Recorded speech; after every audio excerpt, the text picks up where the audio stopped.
Grabe, gusto lang naman naming kumain dito sa may Chinatown, dito sa may Binondo. Pero ang lupit ng naranasan namin kasi naglakad kami ng 1 oras kakahanap lang dun sa turo-turo na gusto ng friend namin.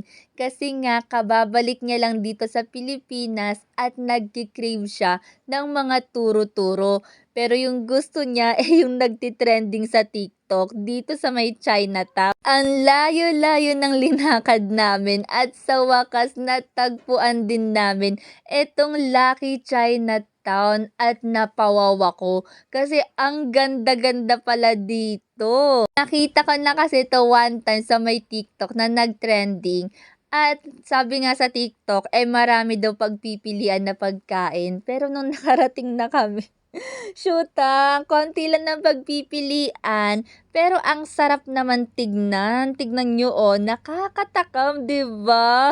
Gusto ko sana, meron din yung mga Chinese food na alam niyo yun, yung mga basta yung mga Chinese food.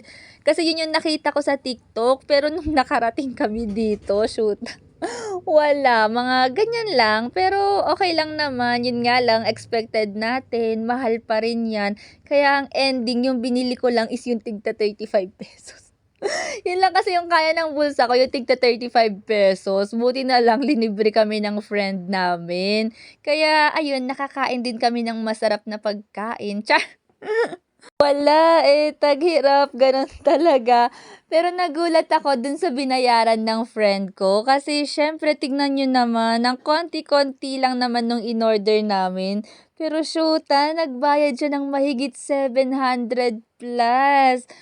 At yun na nga, mag-iinarte pa sana ako. Kaso nga lang dahil sa libre naman, wala akong karapatan mag-inarte. Susulitin at kakainin ko 'yan, wala akong itatapon. Paano ba naman, ang mahal-mahal ng presyo pero hindi gano'n kasarap.